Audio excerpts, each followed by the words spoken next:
Welcome to USTC360. I'm Ginger Chang. Our feature today brings to light the staggering amount of food that is wasted by American society these days. According to the Natural Resources Defense Council, the average American is discarding 50% more food in the US than we did in the 1970s. Yet ironically, the United States is the leader in agricultural exportations and also has a population of about 50 million people who are food insecure.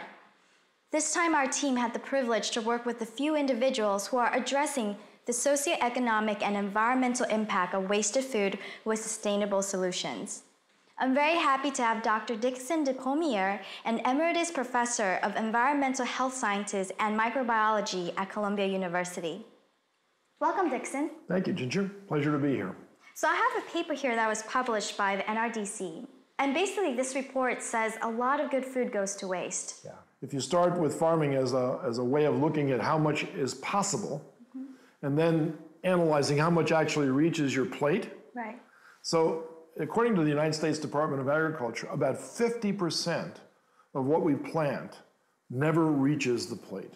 And then, of course, when it reaches the stores and people buy produce, 40% of what goes in the refrigerator spoils before we get to use it. So that's another series of losses that occurs. And then we have losses at the grocery store from just people handling things and falling on the floor and things like this. So there's a lot of places where your food can get lost. Living in New York City, I'm pretty sure maybe at night you've come across a group of people who are actually digging through garbage. And what they're essentially doing is they're recovering the food and the products that you mentioned that goes to waste. And this is called dumpster diving. Yes. And this group of people, I'm not sure if you know who I'm referring to. They're called the freegans. And the free means the free food that they recover. Yes. And again is the philosophy to be vegan. And what they essentially hope to do is, by doing this, they can open more people's eyes to how wasteful our society is. Follow me and the freegans in the streets of New York City.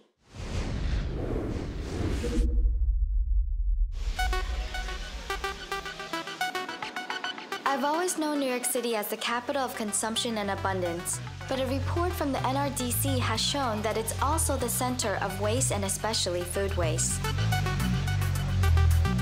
We're wasting 40% of the food that we produce, and that's costing our economy $165 billion every year. Stores create the sort of impression of abundance because they think that that's what consumers want to see, and that's what is actually going to encourage consumers to spend more, but it actually leads to a lot of waste.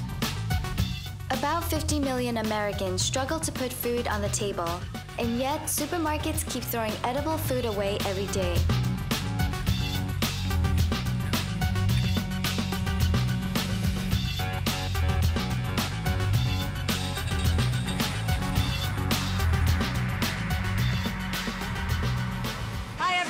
Welcome to the Freegan Trash Tour. My name is Janet, and tonight we're going to spend about the next hour and a half or two looking at the trash that stores throw out, mostly food stores. Open the bags, take food out, and try to salvage as much as possible. We ask that everybody be active and not just observing, so please try to dive in yourselves as well.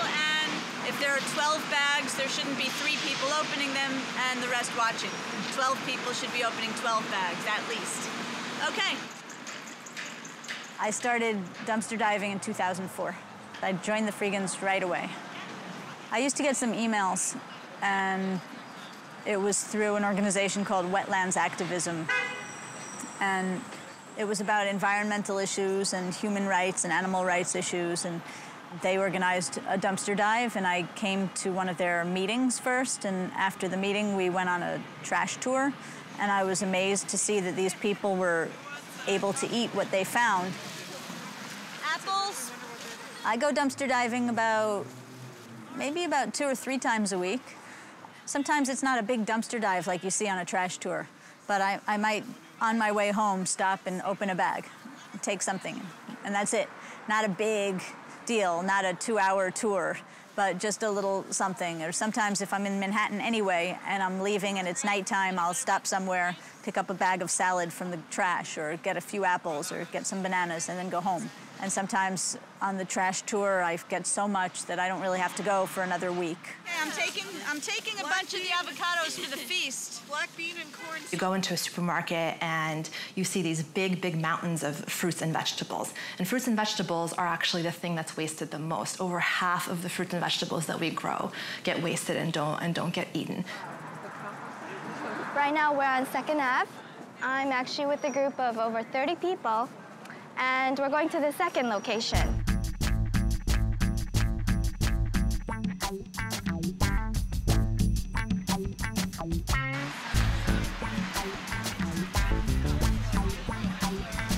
I got it.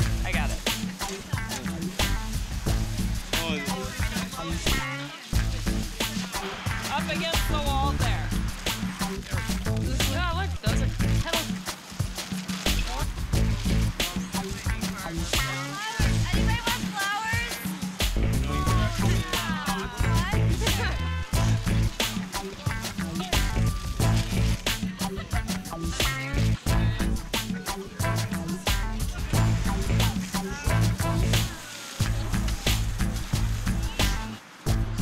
No, it's not even expired for another 4 or 5 days. October 22nd.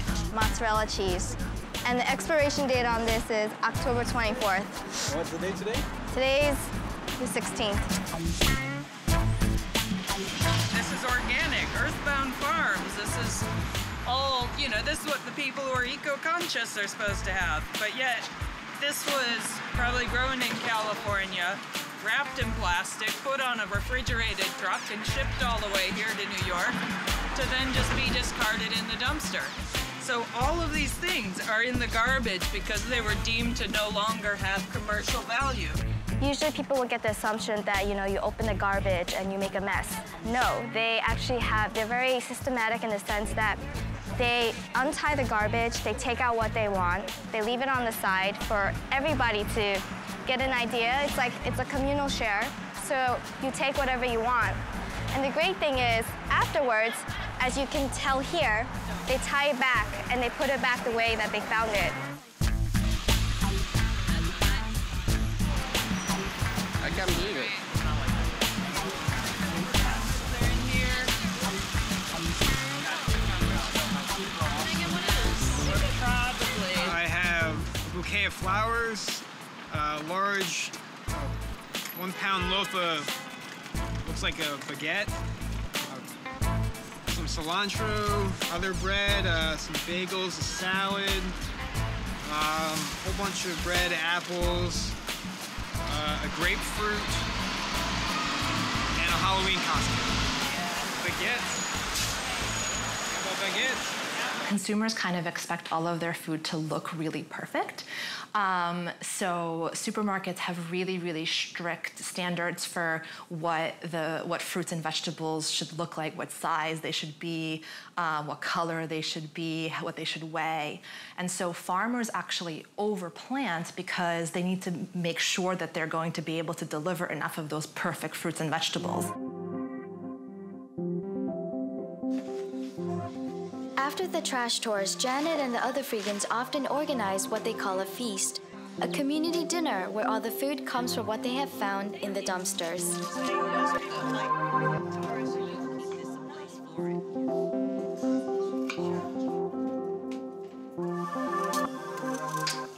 We're making a carrot soup with beets, and it's gonna have ginger and onion and a little bit of a kick. Everything I eat, I compost. And it doesn't make sense to waste even food waste because it's not natural to put it with a bunch of plastic where it won't break down naturally. And it's stealing from the earth, really. It's not rotten because it's all alive. But if it were sitting in plastic bags or in plastic and trapped, it would smell rotten and stink because it would not be breaking down aerobically. But this smells good, and it's earth, and even though it's really not originally earth, it's just the waste of all of that food, and the worms come from underneath. Freeganism has become Janet's daily lifestyle. Janet not only rescues food from being thrown out, but everything that she can use. She doesn't buy anything. I must save a lot of money, yes. It's a funny question because I'm a high school Spanish teacher. I think many of my students know I don't really talk about it much, especially not in class. And some people say things like, well, why do you eat it then? You don't need to. You could buy your food. Why don't you give it away? And I do give much of my food away, but I also eat it myself. I think the big savings and the big use of my money will be that I will be retiring or quitting my job, really, at the end of this year. I'll be 50, but I'm not supposed to retire until I'm 55. I would say that's the big luxury of being a freegan, is that I am now enabling myself to live so close to for free that I'll be able to quit my job.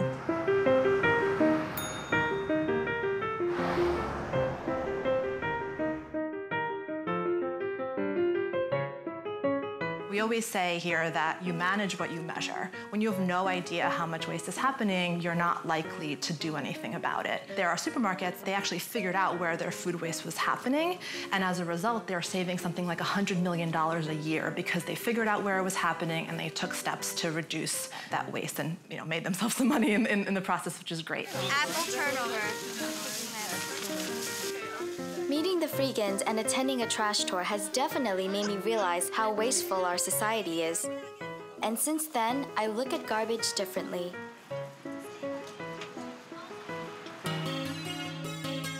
According to Dr. Ruth Cava from the American Council on Science and Health, most food that's thrown out by stores today is still safe to eat if you clean it and cook it appropriately. Unfortunately, only 10% of available edible wasted food is recovered each year in the US. Dixon, of the methods you've studied, how can any of them actually address the issue to prevent further losses during agricultural production? Right, well, what I think we have to do is we have to re-envision agriculture. Let's say that we've been a species for about 200,000 years. Mm-hmm. For almost all of that time, we never farmed. Yeah. So all of a sudden, we got this idea about farming. Mm-hmm. When we did, we were only 1 million people. Today, that's 10,000 years later, we're now 7 billion people. Yeah. Okay, so it's not bad to have 7 billion people, but it's bad to use the entire continent of South America to have 7 billion people. Yeah. Okay, because we're running out of land. Yes. So another way to farm, let's think about another way to farm. What about this, right here? Mm-hmm. You've got these plants, they're sitting in water.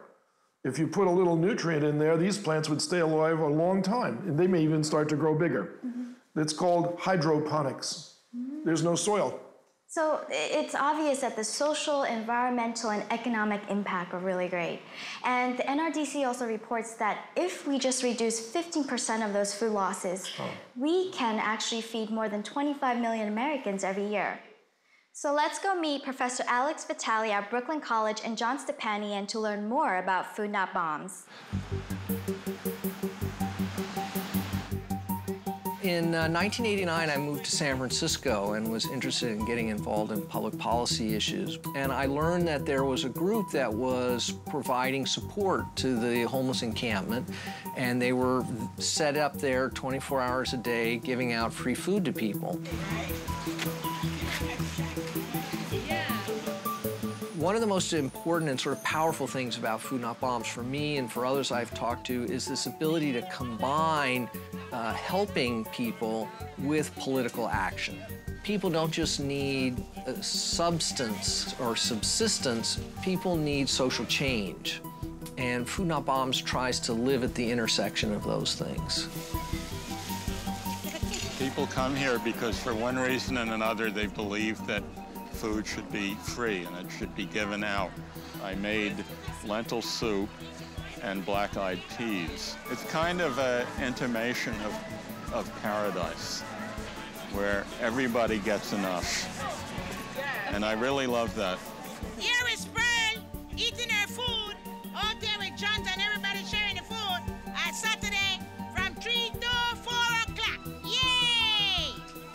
because of a kind of defiant attitude within Food Not Bombs that says that, you know, you ask us to respect government and to play by the normal political roles, and yet year after year there are more homeless people on the streets, more people lined up at soup kitchens, more people using food banks. So that approach is not working. My name is Letitia. I'm homeless, living with a friend, and it was hectic. It was nice coming over here first time. Nice people, and I appreciate for the donation. And I hope everybody enjoyed their day. What did you get? Ice cream, the eggs, and some potatoes. Serving free food openly, publicly, it draws attention to social problems that many city political leaders would prefer to kind of sweep under the carpet. So it's a way of saying that, you know, you can't pretend this problem doesn't exist. My name is John Stepanian, and I am one of the co-founders for Long Island Food Not Bombs. In the summer of 2006, you know, we came, like myself and a few of my friends came out here with a folding table, a single folding table, and then 2 large grocery bags of bread we had gotten from a local Trader Joe's.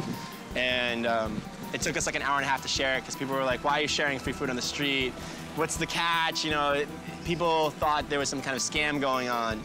And after, like, you know, a few months of doing this and being out here and people getting to know us, more people started coming and we started getting more food.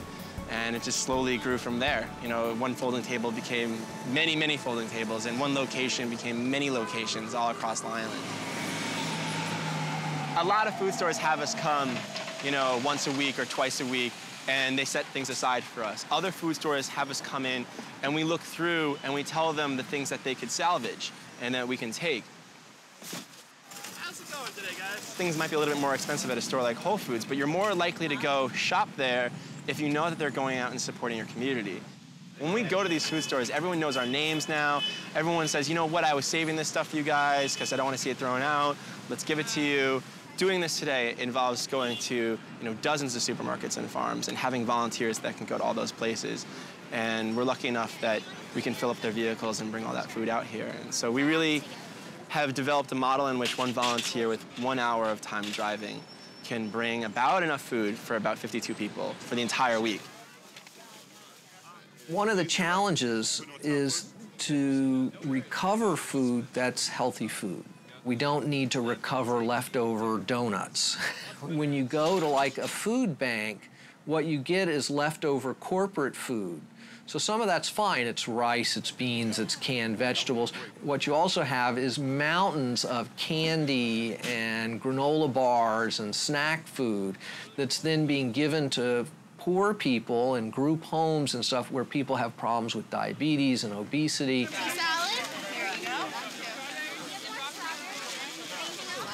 So it's not just giving somebody a warm meal, it's giving somebody a good amount of groceries for the entire week, usually 20, 25 pounds of groceries per person, and that includes really fresh produce and, you know, whole grain breads and, you know, healthy organic grocery items. Today at our share, we probably gave out about 15 to 20,000 pounds. On average, that's what we give out at our Hempstead food share. Food is a blessing. It's a blessing from God. It's really good that they give us this food. Pancakes, apples, strawberries, milk, bread. It's too much for me. I give some away. It's a lot of food. In an area like Hempstead, there's a lot of segregation, unfortunately. You know, people don't think of Long Island as being, you know, an economically challenged area, but Long Island has extreme wealth and extreme poverty. Only got 2. For Hempstead, we'll get anywhere between 400 to 500 people that come for groceries. Everything we do for free. You know, we're all volunteers. To get all this food, we don't even spend $1. Lemon yogurt. Food Not Bombs has sort of stayed true in a way to its roots, which were very decentralized and a real reluctance to become institutionalized. I make $1 a year with our nonprofit.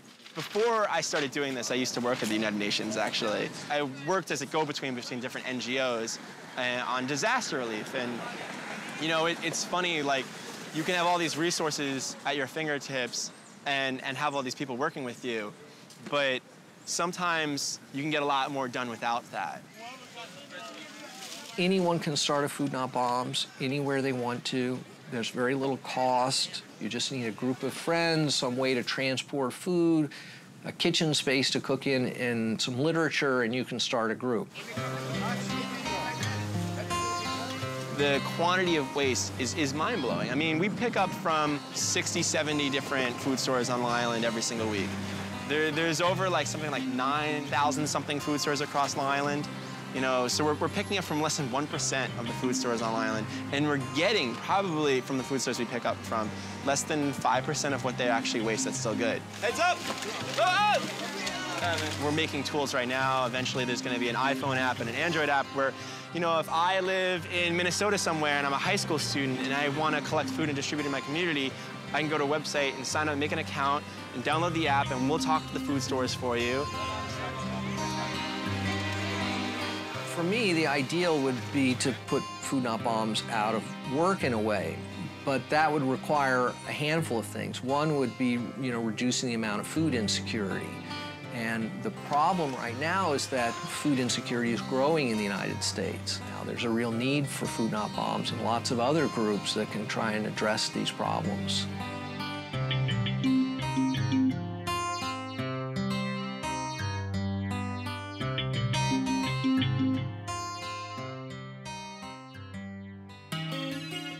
Welcome back. So as the founder of the Vertical Farming Project, tell us why and how vertical farming is a solution. Well, let's talk about urban agriculture first. And so it's an old idea. In fact, it dates back to the Middle Ages, where the city and the farm were right next to each other. Okay? And in fact, that's why we had to have laws to kick out the farm as the city grew bigger. It couldn't have cows and horses and pigs and goats living in the middle of an active city. So there are now laws that prevent that. Right. So now we have to repeal those laws and get back to the way we were. So today, the urban agricultural movement, and I'll call it that because it is, makes use of all the abandoned spaces in cities, the lots that have plots of ground on them, rooftops, above ground beds with soil and plants of various kinds.